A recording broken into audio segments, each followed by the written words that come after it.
उनको मैं आग्रह करना चाहूंगा कि आने वाले समय में उनको भारत रत्न की उपाधि जरूर मिलनी चाहिए। इसी आग्रह के साथ मैं अपनी वाणी को विराम देता हूं और बारंबार आपके इस स्नेहमयी उपस्थिति को हम लोग याद करेंगे और ये पूरा 3 राज्यों का यह इलाका हमेशा आपको राष्ट्र माता के नाम से याद करेगा। यही कहते हुए मैं अपनी वाणी को विराम देता हूं। सबको जोहार जोहार और सबको धन्यवाद।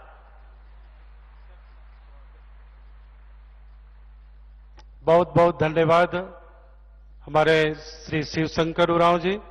अब मैं हमारे इस संपूर्ण कार्यक्रम के आदरणीय अध्यक्ष श्री शिवशंकर उरांव जी से आग्रह करूंगा कि हमारे आज के मुख्य अतिथि महामहिम राष्ट्रपति श्रीमती द्रौपदी मुर्मू जी को शॉल देकर उन्हें स्वागत करें, अभिनंदन करें। आदरणीय श्री शिवशंकर उरांव जी।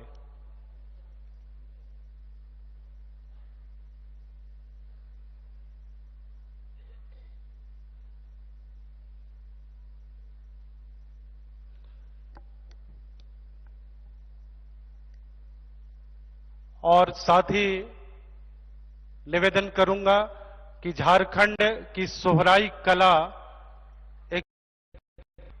एक प्रतीक चिन्ह भी उन्हें मोमेंटो के रूप में प्रदान करें। जोरदार तालियों से अभिनंदन करें, स्वागत करें, जोरदार तालियां बजाएं। साथ ही मैं शिवशंकर उरांव जी से आग्रह करूंगा माननीय राज्यपाल छत्तीसगढ़ श्री रमन डेका जी को भी शॉल ओढ़ा करके स्वागत करें, अभिनंदन करें। जोरदार तालियों से अभिनंदन करें, स्वागत करें।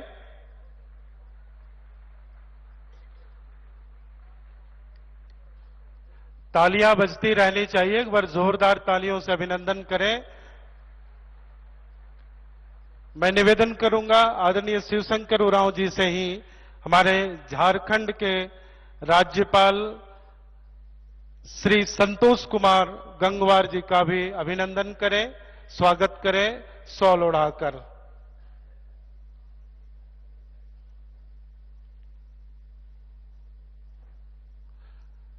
आपकी तालियां बजती रहनी चाहिए, जोरदार तालियों से अभिनंदन करें, स्वागत करें।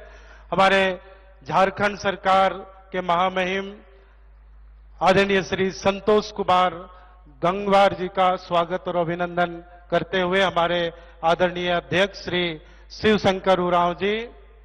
और साथ ही मैं निवेदन करूंगा छत्तीसगढ़ शासन के आदरणीय मुख्यमंत्री श्री विष्णु देव साई जी का भी स्वागत श्री शिवशंकर उरांव जी अपने कर कमलों से शॉल ओढ़ा करके उनका भी स्वागत और अभिनंदन करें।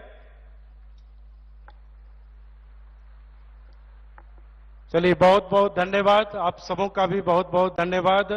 मैं निवेदन करता हूं स्वागत भाषण और इस ऐतिहासिक संबोधन के लिए झारखंड सरकार के आदरणीय मुख्यमंत्री श्री विष्णुदेव साई जी को मैं मंच पर आमंत्रित करूंगा। कृपया मंच पर आएं सर और अपना संबोधन।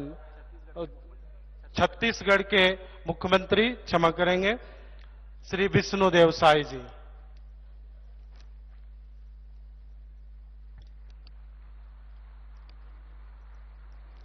बोलिए भारत माता की, भारत माता की।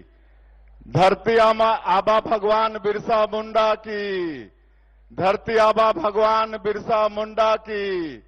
कार्तिक उरांव अमर रहें, कार्तिक उरांव अमर रहें। आज बड़ा सौभाग्य का विषय है कि झारखंड, छत्तीसगढ़ और उड़ीसा के इस त्रिवेणी संगम मांझाटोली की पवित्र भूमि में अंतर्राज्यीय जन सांस्कृतिक समागम समारोह का आयोजन हुआ है। और आज आशीर्वचन देने के लिए हमारे देश की महामहिम राष्ट्रपति महोदया श्रीमती द्रौपदी मुर्मू जी यहां पर विराजमान हैं। मैं छत्तीसगढ़ की 3 करोड़ जनता और आज बहुत संख्या में छत्तीसगढ़ से यहां पर आए हैं, उनके तरफ से हृदय से अभिनंदन करता हूं, स्वागत करता हूं और आप सबसे निवेदन होगा कि एक बार करतल ध्वनि से महामहिम का स्वागत करेंगे।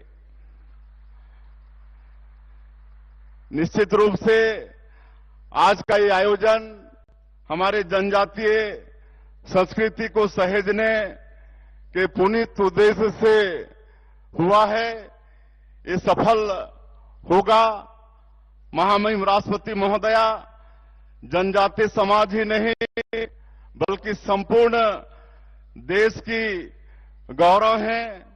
जब हम उनको पनडुब्बी बागसीर में देखते हैं, उनको सुखोई और तेजस विमान में सवारी करते देखते हैं, तो संपूर्ण देश और जनजातीय गौरव समाज और हमारी बेटियां गौरव से बहुत प्रेरित होती हैं। और आज जब इस समागम में हम उपस्थित हुए हैं तो भगवान बिरसा मुंडा जी की स्मरण होता है। भगवान बिरसा मुंडा जो मात्र 25 वर्षों में अंग्रेजों के अन्याय के खिलाफ लड़ते हुए शहीद हो गए और हमारे देश के यशस्वी प्रधानमंत्री आदरणीय नरेंद्र मोदी जी ने 15 नवंबर उनकी जयंती को जनजातीय गौरव दिवस के रूप में घोषित किया है और आज 15 नवंबर को पूरा देश जनजातीय गौरव दिवस मनाता है। अभी अभी हम लोग छत्तीसगढ़ में भी जनजातीय गौरव दिवस सरगुजा के अंबिकापुर में भव्यता से मनाए हैं और हमारे छत्तीसगढ़ का सौभाग्य कि हमारे महामहिम राष्ट्रपति महोदया उस महोत्सव में पधारी थी। हम सब लोगों को आशीर्वचन उनका मिला। ये हम लोगों के लिए बड़ा सौभाग्य का विषय था और आज हमारे छत्तीसगढ़ में भी जनजाति संस्कृति को सहेजने के लिए लगातार काम हो रहे हैं। मैं आदरणीय महोदया को बताना चाहूंगा कि हमारा छत्तीसगढ़ नक्सलवाद से पीड़ित था। हमारा जो बस्ते, लेकिन नक्सलवाद के कारण वहां पर विकास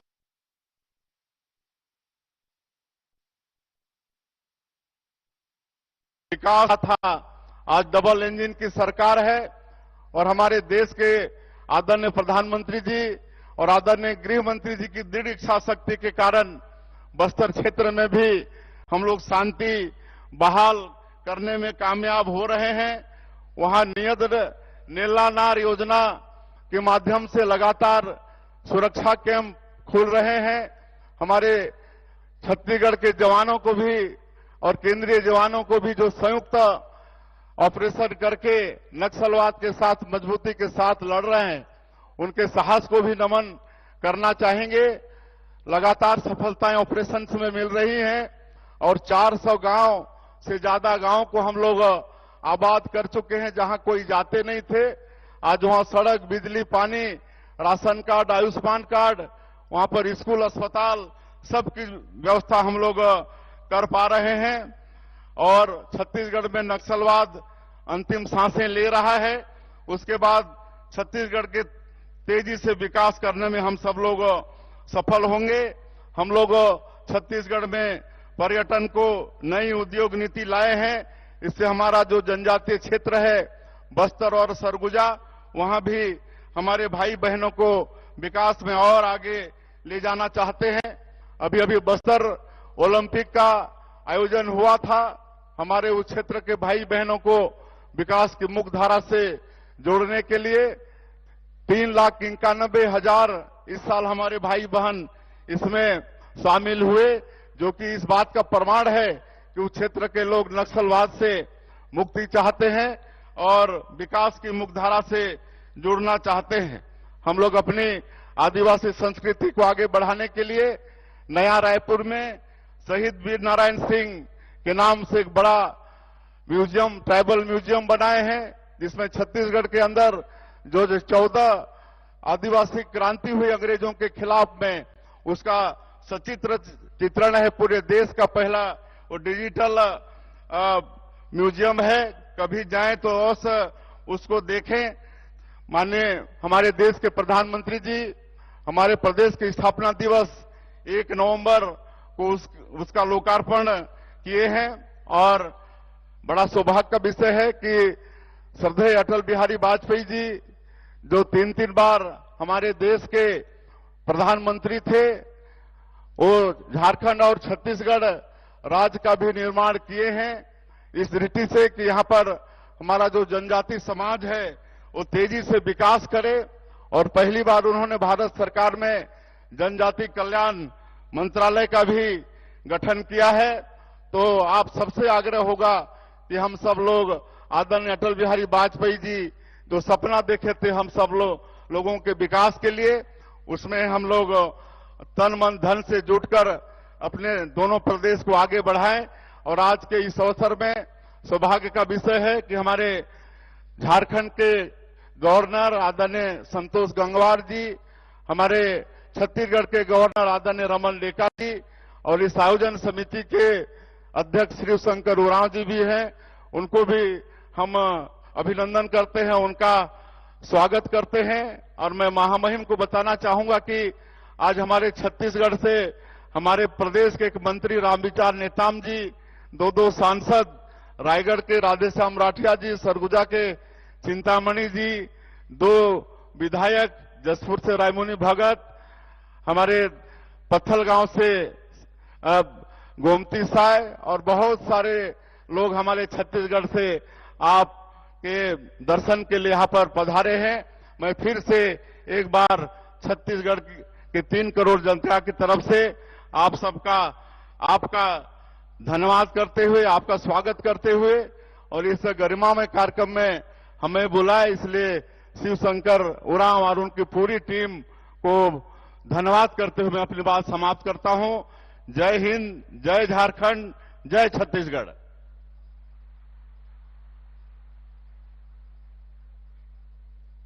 बहुत बहुत धन्यवाद सर। अब मैं मंच पर आमंत्रित करना चाहूंगा महामहिम राज्यपाल झारखंड श्री संतोष कुमार गंगवार जी को यहां पर आएं और हमें संबोधन से ओतप्रोत करें।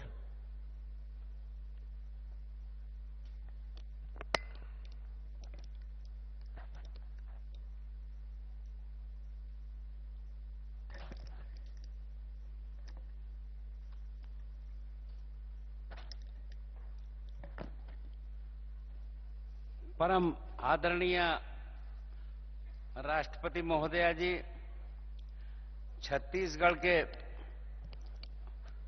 माननीय राज्यपाल श्री रमन डेका जी, छत्तीसगढ़ के माननीय मुख्यमंत्री श्री विष्णुदेव साय जी, यहां पर उपस्थित सभी जनप्रतिनिधिगण, श्री शिवशंकर उरांव जी, पूर्व झारखंड विधानसभा सदस्य तथा अध्यक्ष आयोजन समिति, उपस्थित सभी अतिथिगण, कलाकारगण, संस्कृत प्रेमी भाइयों बहनों, उपस्थित जनसमूह, प्रेस व मीडिया के मेरे मित्रों, रौरे मन के जोहार। सर्वप्रथम मैं परमवीर चक्र से सम्मानित शहीद लांस नायक अल्बर्ट एक्का जैसे वीर सपूत एवं बहुमुखी प्रतिभा के धनी महान जनजातीय नेता डॉक्टर कार्तिक उरांव की इस पावन भूमि पर आगमन है तो झारखंड की जनता की ओर से माननीय राष्ट्रपति महोदया जी का हार्दिक अभिनंदन और स्वागत करता हूं। इस अवसर पर मैं छत्तीसगढ़ के माननीय राज्यपाल श्री रमन डेका जी, माननीय केंद्रीय जनजाति मंत्री श्री जुएल ओरांव जी तथा छत्तीसगढ़ के माननीय मुख्यमंत्री श्री विष्णुदेव साय जी का झारखंड के इस पावन भूमि पर अभिनंदन करता हूं। साथ ही विभिन्न राज्यों से आए कलाकारों एवं संस्कृत प्रेमियों का भी स्वागत करता हूं। गुमला की यह धरती केवल संस्कृति और परंपरा की ही नहीं बल्कि साहस, संघर्ष, स्वाभिमान और राष्ट्रभक्ति की भी प्रतीक है। माननीय राष्ट्रपति महोदय, आपका यह प्रवास राज्य के लिए अत्यंत प्रेरणादायी है और यहाँ की जनता के लिए गर्व का विषय भी है। यहाँ मैं ये साझा करना चाहूंगा कि 31 जुलाई 2024 को झारखंड राज्य के राज्यपाल का पदभार ग्रहण करने के उपरांत मैंने राज्य के लगभग सभी जिलों के सुदूरवर्ती ग्रामीण क्षेत्रों का भ्रमण कर आम जनों से व्यापक रूप से संवाद स्थापित किया तथा उन्हें सरकार द्वारा संचालित विभिन्न जन कल्याणकारी तथा विकास योजनाओं के प्रति जागरूक करने का प्रयास किया। यह सिलसिला आज तक भी लगातार जारी है। लोक भवन को राज्य की हर जनता तक सुगमता से पहुंचाना और इसे आम नागरिकों के हितों के संरक्षक के रूप में सक्रिय होकर कार्य करना मेरा दृढ़ संकल्प है। मेरा स्पष्ट मत है कि लोकतंत्र की वास्तविक शक्ति जनता से जुड़ाव में ही निहित है। इस दौरान मैंने अनुभव किया कि झारखंड के लोग अत्यंत परिश्रमी हैं। राज्य की महिलाएं स्वयं सहायता समूहों से जुड़कर आर्थिक स्वावलंबन की दिशा में सराहनीय कार्य कर रही हैं। ग्रामीण क्षेत्रों में महिलाओं की सक्रिय भागीदारी न केवल परिवार की आर्थिक स्थिति को सुदृढ़ कर रही है बल्कि समाज में नेतृत्व और आत्मनिर्भरता की नई मिसाल भी प्रस्तुत कर रही है। इसी क्रम में मुझे ये भी ज्ञात हुआ है कि माननीय राष्ट्रपति महोदय, आपने भी राज्य के राज्यपाल के रूप में राज्य के विभिन्न जिलों का भ्रमण कर जनता से सीधा संवाद स्थापित किया था। आपने राज्य के लगभग सभी कस्तूरबा गांधी आवासीय विद्यालयों का भ्रमण किया था और गौरव का विषय है कि आपके मार्गदर्शन एवं प्रेरणा के उपरांत इन विद्यालयों की स्थिति में सकारात्मक परिवर्तन देखने को मिल रहा है। मुझे बताते हुए विशेष प्रसन्नता हो रही है। खूंटी स्थित कस्तूरबा गांधी बालिका विद्यालय की बालिकाओं ने IIT और नीट जैसी प्रतिष्ठित परीक्षाओं में सफलता अर्जित कर राज्य को गौरवान्वित किया है। इसी प्रकार पूर्वी सिंहभूम स्थित PM श्री कस्तूरबा गांधी बालिका विद्यालय पटमदा की बैंड टीम ने नई दिल्ली में आपके समक्ष उत्कृष्ट प्रदर्शन कर झारखंड की प्रतिभा और आत्मविश्वास का अद्वितीय परिचय दिया है। झारखंड की 3.25 करोड़ से अधिक जनसंख्या में लगभग 28% जनजातीय समुदाय हैं। राज्य में कुल 32 अनुसूचित जातियां तथा कई प्रकार के PVTs निवास करते हैं। इनके सर्वांगीण विकास की दिशा में शिक्षा, स्वास्थ्य, आजीविका और सांस्कृतिक संरक्षण के लिए केंद्र एवं राज्य सरकार द्वारा अनेक कल्याणकारी योजनाएं संचालित की जा रही हैं। इन योजनाओं का वास्तविक लाभ सभी तक पहुंचे, ये हम सभी का सामूहिक दायित्व है। यहाँ आयोजित ये अंतर्राज्यीय संस्कृति समागम विभिन्न राज्यों की लोक परंपराओं, नृत्य, संगीत, वेशभूषा और जीवन दर्शन को एक मंच पर लाने का सराहनीय प्रयास है। ऐसे आयोजन आदरणीय प्रधानमंत्री श्री नरेंद्र मोदी जी द्वारा किए गए उल्लेखनीय पहल एक भारत श्रेष्ठ भारत की संकल्पना को साकार रूप प्रदान करते हैं। इन आयोजनों के माध्यम से न केवल सांस्कृतिक आदान प्रदान को प्रोत्साहन मिल रहा है बल्कि देश की विविधता में निहित एकता, आपसी सम्मान और भावनात्मक जुड़ाव भी सुदृढ़ होता है। इस प्रकार के सांस्कृतिक समागम राष्ट्रीय एकता, सामाजिक समरसता और सांस्कृतिक सौहार्द को नई ऊर्जा प्रदान करते हैं। इस अवसर पर मैं जनजातीय समाज के महान नेता स्वर्गीय कार्तिक उरांव जी को नमन करता हूं, जिन्होंने सामाजिक सुधार शिक्षा और जनजातीय अधिकारों के लिए आजीवन संघर्ष किया। उनके विचार और आदर्श सभी के लिए प्रेरणा का कार्य करते हैं।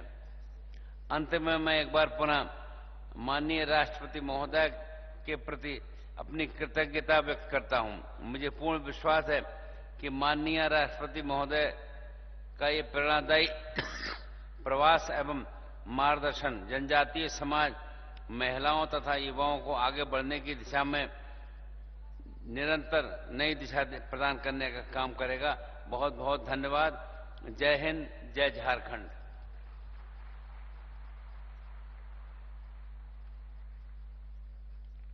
बहुत बहुत धन्यवाद सर। आज के इस अंतर्राज्यीय जन सांस्कृतिक समागम समारोह 2025 कार्तिक जत्रा के इस शुभ अवसर पर हमारे माननीय मुख्य अतिथि के रूप में महामहिम राष्ट्रपति श्रीमती द्रौपदी मुर्मू जी का आगमन हुआ है। मैं आपके जोरदार तालियों के बीच में मैं उनसे विनम्र पूर्वक आग्रह करूंगा कि हम सबों को आप अपना संबोधन प्रदान करें। महामहिम राष्ट्रपति आदरणीय श्रीमती द्रौपदी मुर्मू जी।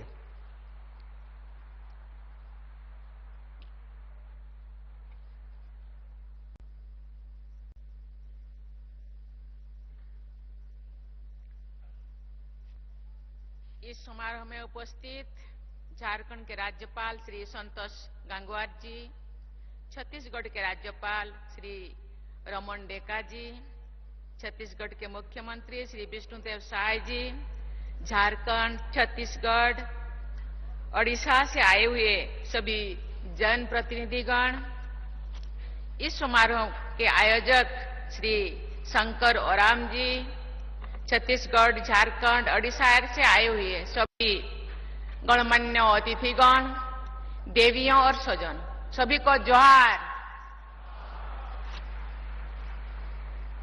इस जनजातीय सांस्कृतिक समागम तथा यात्रा का आयोजन करने में योगदान देने वाले सभी लोगों की मैं हृदय से बहुत बहुत बहुत सराहना करती हूं।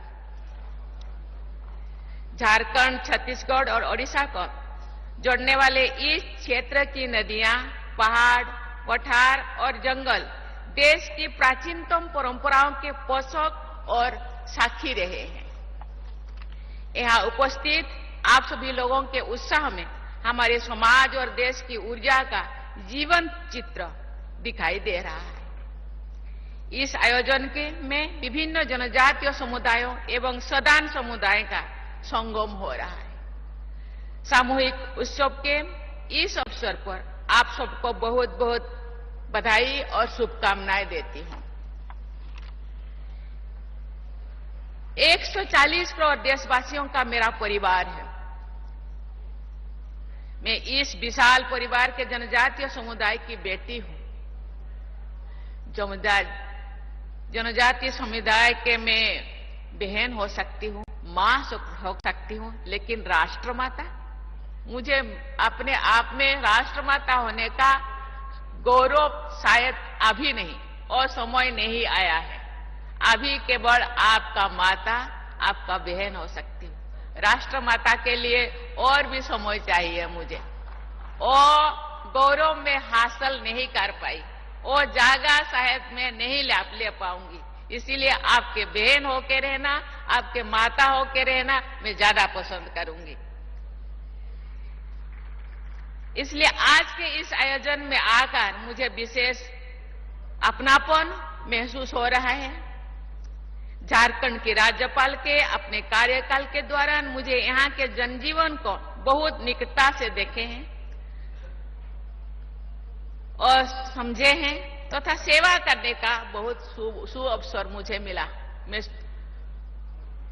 सौभाग्य से राज्यपाल का कार्यकाल 5 साल होता है, लेकिन मुझे 6 साल से ज्यादा ये राज्य को, ये समाज को सेवा करने का मौका मिला। देवियों और स्वजनों, भगवान बिरसा मुंडा के जन्म और कार्य क्षेत्र झारखंड में आकर मुझे तीर्थ यात्रा करने जैसा अनुभव हो रहा है। ये सभी देशवासियों द्वारा सामाजिक न्याय तथा जनजातीय गौरव के महान प्रतीक के रूप में सम्मानित है। मैं भगवान बिरसा मुंडा की पावन स्मृति को शत शत नमन करती हूँ।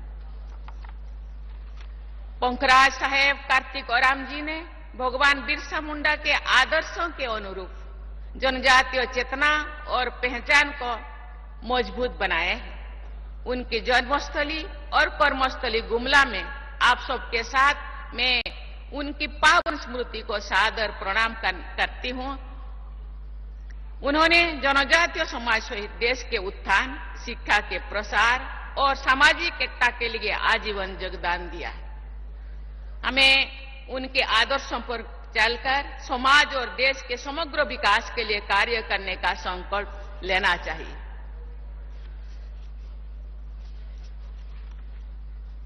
दिसंबर के महीने में ही 44 इयर्स पहले बाबा कार्तिक ओराम जी का शरीरांत हुआ था, लेकिन अपने अद्भुत व्यक्तित्व और कार्य के आधार पर ये सदा अमर रहेंगे। बाबा कार्तिक ओराम जी केवल ओराम समुदाय की नहीं, बल्कि समस्त जनजातीय समुदायों और सभी देशवासियों के लिए प्रेरक विशारद छोड़ गए हैं। बहुमुखी प्रतिभा के धनी पंखराज साहेब कार्तिक ओराम जी जनजातीय समाज के गौरव है, भारत के गौरव है। उन्होंने विदेश में उच्च शिक्षा प्राप्त की थी तथा अनेक महत्वपूर्ण पदों को सुशोभित किया था, लेकिन ये अपने माटी से तथा अपने लोगों के साथ हमेशा गहराई से जुड़े हुए थे। बाबा कार्तिक ओराम जी ने शिक्षा के प्रचार प्रसार को बहुत महत्व दिया।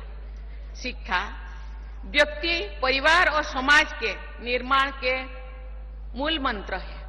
शिक्षा विकास का कुंजी है। आज जो सपने देखे थे, यहाँ एक विश्वविद्यालय होगा, ये एक जगह, ये एक स्थान जहाँ इतने सालों से आप यात्रा के रूप में यहाँ छत्तीसगढ़, झारखंड, ओडिशा के लोग यहाँ समाहित होते हैं, यात्रा मनाते हैं, उनको याद करते हैं। मुझे लगता है ये एक बहुत अच्छा सुविधा है। भगवान का छत्तीसगढ़, झारखंड और ओडिशा के ऊपर बहुत आशीर्वाद है। संयोग से झारखंड के मुख्यमंत्री जनजाति समाज के हैं, छत्तीसगढ़ के मुख्यमंत्री जनजाति समाज के हैं, ओडिशा के मुख्यमंत्री भी जनजाति समाज के हैं, क्योंकि शिक्षा विकास का कुंजी है। एक मुख्यमंत्री होने के नाते जितने विभाग है, सभी विभाग का विकास करना, आगे बढ़ना कर्तव्य है, लेकिन सभी विभाग तो आगे बढ़ पाएगा जब शिक्षा आगे बढ़ेगा। इसलिए मैं समझती हूं कि मुझे भी अर्जी लगाया गया है यहाँ विश्वविद्यालय हो, मैं अपने तरफ से मैं प्रयास करूंगी, लेकिन यहाँ का कर्तव्य जमीनी स्तर पे जो अथॉरिटी बैठे हैं, गवर्नमेंट के मुख्य बैठे हैं, मुझे लगता है सब आप लोगों का सहयोग होगा, आशीर्वाद हो तो होगा। शिक्षा का विकास के लिए ये जो प्रस्ताव आप लोगों का एक ना एक दिन जरूर फलीभूत होगा।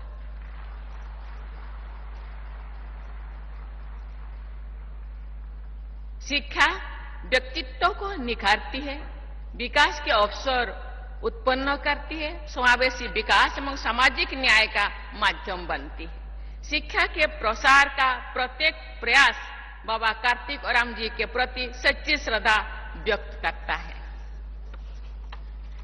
देश में अनेक एकलव्य मॉडल रेसिडेंशियल स्कूल की स्थापना की गई है तथा जनजातीय समाज के बच्चे अपने शिक्षा प्राप्त कर रहे हैं कि सभी विद्यार्थी अपने परिवार, जनजातीय समुदाय और देश के निर्माण में अपना योगदान दे सके।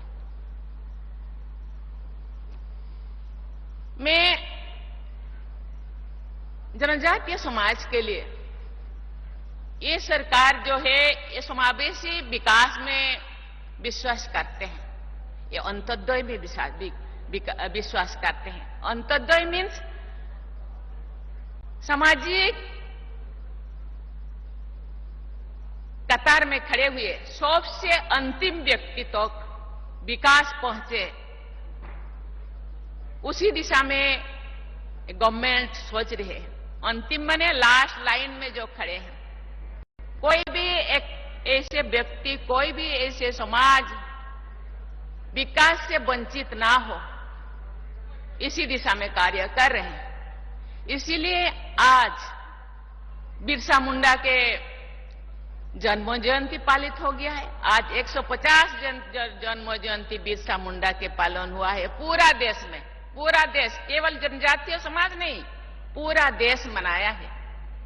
और बिरसा मुंडा के नाम पे बहुत सारे योजनाएं, केवल जनजाति नहीं, जो पीछे रह गए हैं सभी लोगों को आवास मिले, सभी लोगों को खान पान मिले, सभी लोगों को पानी मिले, सभी लोगों को हर सुविधा मिले जो समाज के आगे लाने के लिए ये युक्त हो।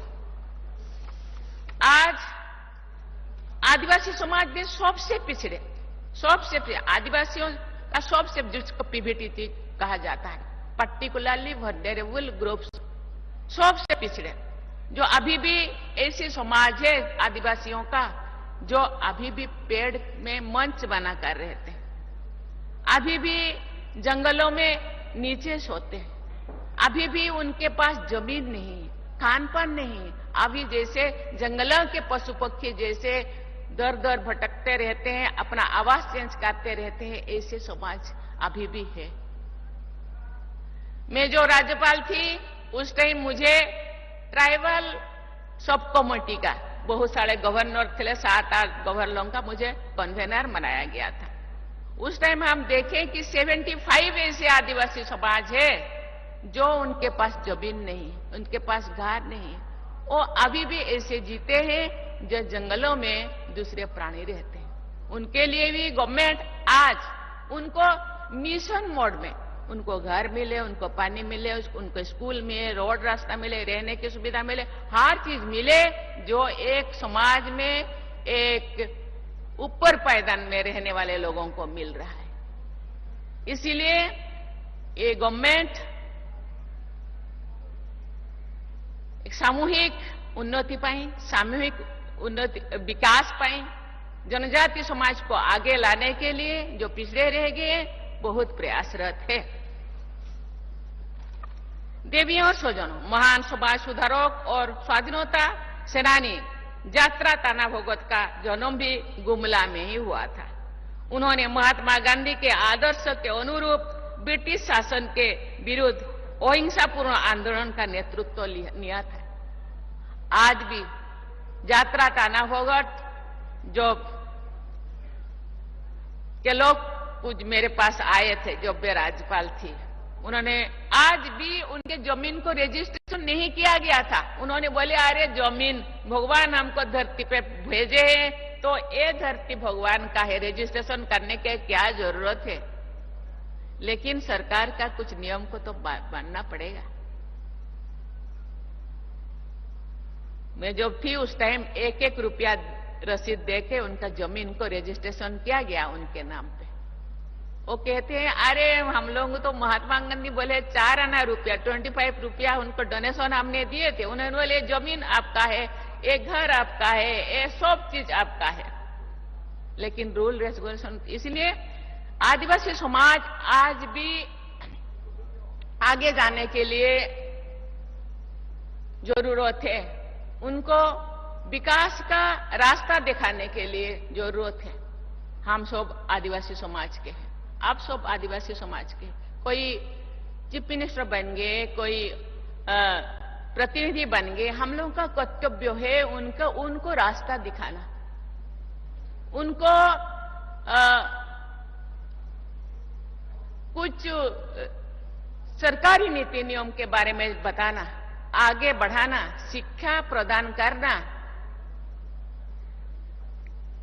कभी कभी हम ऐसे होते हैं कि हम पढ़ लिख के टाउन में रह जाते हैं और गांव नहीं जाते। गांव जाना चाहिए। क्योंकि सरकार अपने हिसाब से वो काम कर रहे हैं, लेकिन हम क्या कर रहे हैं? हम लोगों को जहां से हम जन्म ले लिए थे, जिस घर से, जिस गांव से हम आए हैं, उसी गांव को जाना पड़ेगा, क्योंकि हम लोगों को भी कुछ काम करना पड़ेगा जनजाति का उत्थान के लिए, उनको दिग्दर्शन देने के लिए, उनका विकास का रास्ता। गवर्नमेंट उनके लिए क्या योजना बना रहे हैं, क्या क्या सुविधा बना रहे हैं, क्या सुविधा लेना चाहिए, क्या सुविधा उनको मिल सकता है, इस दिशा में उनको सचेतित करने की जरूरत है। इस चीज को हम करेंगे तो जिस योजना सब, जिस स्कीमें सब सरकार बना रहे हैं, वो क्षिप्र गति से उनके पास पहुंच पाएगा, वो आगे भी बढ़ेंगे, उनका दृष्टिकोण बदल जाएगा, उनका आंखें खोल जाएगा, वो भी आगे जाने के लिए प्रयास करेंगे। ऊपर से जितने भी गवर्नमेंट का स्कीमें जनजाति के ऊपर या गांव के ऊपर या समाज के ऊपर जितने भी स्कीमें बना जाए तो वो सफल हो सकेगा, जो वो स्कीम के बारे में वो लोग को जानकारी मिले। जानकारी देना केवल प्रतिनिधि नहीं, जो लोग पढ़े लिखे हैं उन लोगों को भी गांव जाना पड़ेगा। आज से संकल्प लेना पड़ेगा, मेरे गांव तो मेरे लिए, मैं अडॉप्ट कर रही हूं मेरे गांव को, ये मेरे पश्य पुत्र है, पश्य मात, ये मेरी मां है, इसको मैं ऐसे आर्थिक रूप से नहीं, आर्थिक सब संबल नहीं है, सबके पास अर्थ नहीं है, लेकिन कुछ तो दिग्दर्शन तो हम दे सकते हैं, जा सकते हैं, लोगों को सचेतित कर सकते हैं। ये काम आज से शुरू कीजिए आपसे कि भाई गवर्नमेंट ऐसा योजना बना दिए हैं, और गवर्नमेंट के जो प्रतिनिधि रहते हैं, अधिकारी रहते हैं ब्लॉक्स में, पंचायत में, ये उनके पास अर्जी लगाना चाहिए कि भाई ये सुविधा हम लोगों के गांव पे, हम लोगों के लोगों को मिलना चाहिए।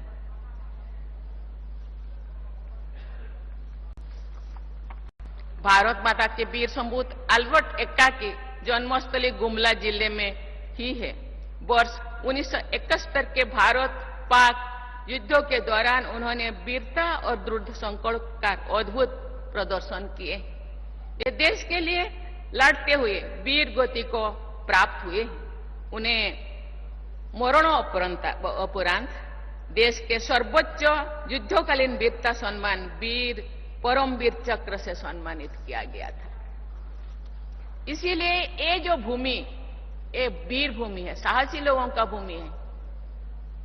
ये केवल देश के समाज के लिए नहीं, ये देश के लिए, ये माटी के लिए ये बलिदान दिए हैं। वर्ष 2000 में देश के 50वें गणतंत्र दिवस के अवसर पर भारत सरकार ने उनकी याद में एक डाक टिकट भी जारी किए थे अल्बर्ट एक्का के नाम पे। साथ ही गुमला में एक ब्लॉक का नाम उनके नाम पर अल्बर्ट एक्का ब्लॉक नाम रखा गया था।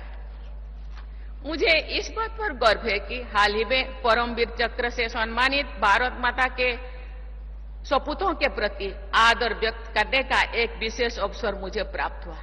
1971 के युद्ध में भारत के निर्णायक और ऐतिहासिक विजय का स्मरण करने के लिए प्रतिवर्ष 16 दिसंबर को पूरे देश में विजय दिवस मनाया जाता है। इस वर्ष विजय दिवस के दिन मैंने राष्ट्रपति भवन में परमवीर चक्र से सम्मानित भारत माता के 21 वीर सपूतों के, उनमें अल्बर्ट एक्का जी भी है, चित्रों और वीर गाथाओं से युक्त परमवीर दीर्घा का उद्घाटन किया राष्ट्रपति भवन में। उस दीर्घा में अमर बलिदान गुमला की धरती पर जन्मे परमवीर अल्बर्ट एक्का का चित्र और जीवन परिचय सदा के लिए विद्यमान रहेगा। कोई भी प्रेसिडेंट आएंगे, उनको देखेंगे कि ये परमवीर चक्र विजेता देश के लिए बलिदान, देश के लिए अपने आप को निछावर कर दिए थे। हम सब संघर्ष और बलिदान की भूमि गुमला के महान सपूतों वक्तर साय एवं मुंडल सिंह की वीर गाथा से अवगत है। इस क्षेत्रों के महान जनजातीय वीरों की लौ एक लंबी सूची है।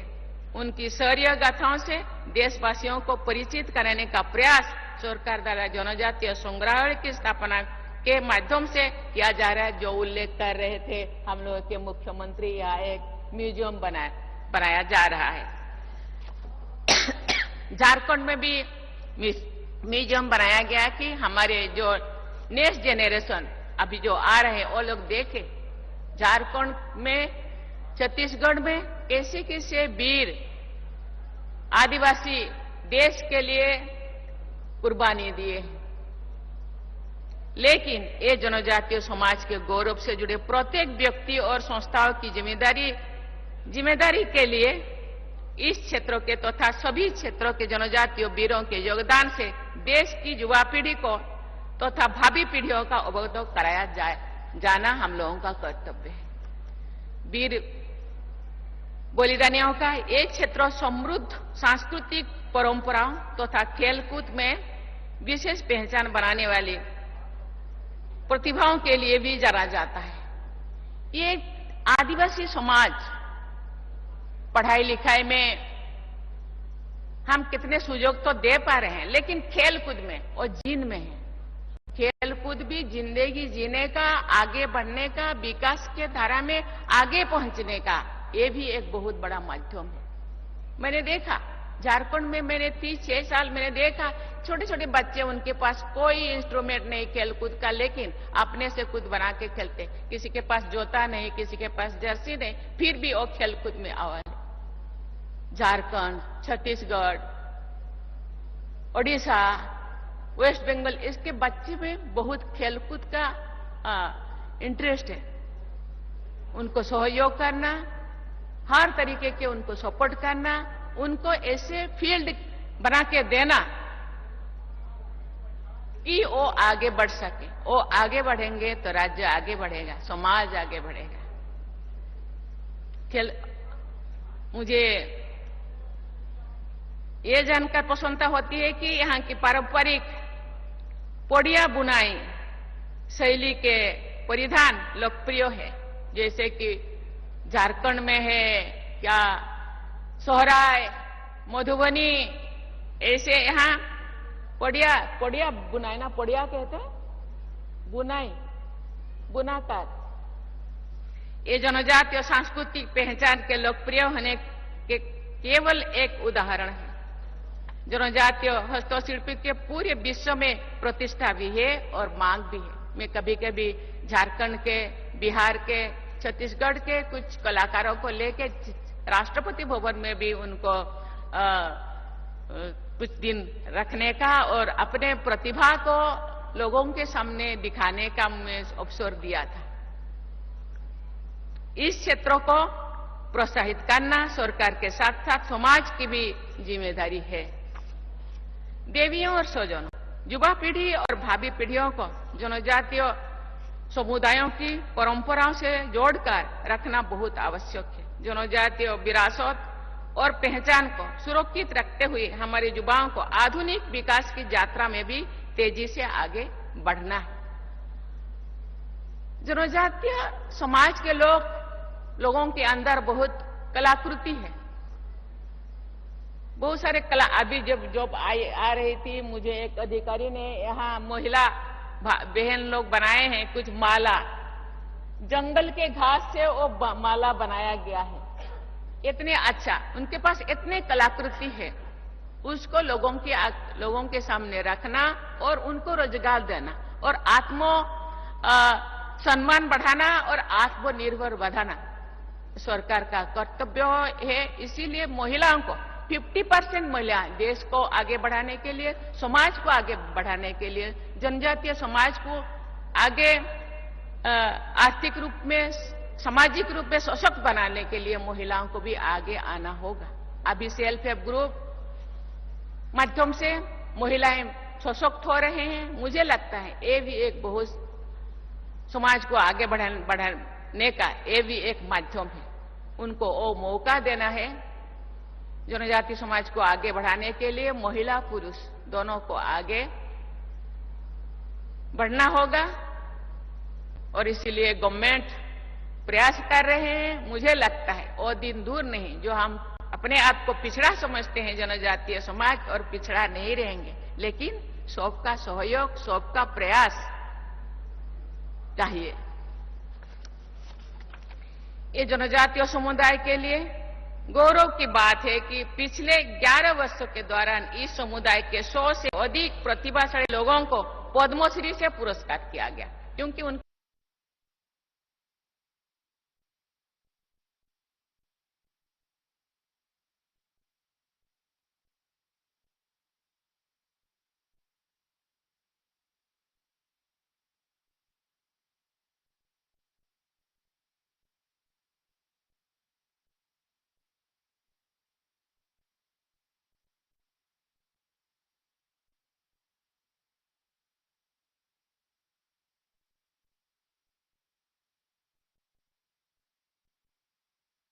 पचासवीं जयंती के वर्षों पर्यंत चले आ रहे कर्मयोगी अभियान के दौरान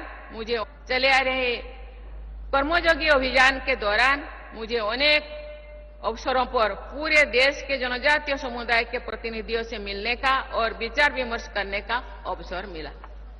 इस समारोह जैसे जनजाति केंद्रित अनेक आयोजनों में मैंने भाग लिया है। मेरे ये सभी प्रयास जनजातीय समुदाय सहित देश के समावेशी विकास और सामाजिक न्याय के लक्ष्यों से प्रेरित होती है।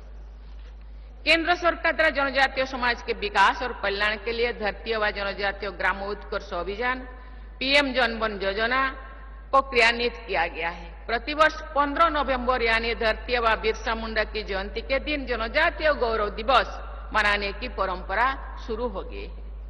ट्राइबल सब प्लान के तहत 41 मंत्रालय और विभागों द्वारा जनजातीय समुदाय के कल्याण और विकास हेतु कार्य किए जा रहे हैं। मुझे विश्वास है कि जनजातीय समुदाय के सभी लोग विरासत और विकास का समन्वय करते हुए विरासत को भी खत्म नहीं करना है और विकास को भी चलने देना है। आधुनिक प्रगति के पथ पर आगे बढ़ते रहेंगे। इसी विश्वास के साथ मैं सभी अपनी वाणी को विराम देती हूं और आशा करती हूं कि जनजातीय समाज के भाई बहन इसी तरह से संगठित होकर अपने कार्य करते रहें और समाज उत्थान में, समाज विकास में अपने योगदान देते रहेंगे। इसी भावना के साथ मैं अपने वाणी को विराम देती हूं। जय हिंद, जय भारत, जय झारखंड, जय छत्तीसगढ़, जय ओडिशा। Thank you. बहुत बहुत धन्यवाद मैडम। अब मैं दर्शक दीर्घ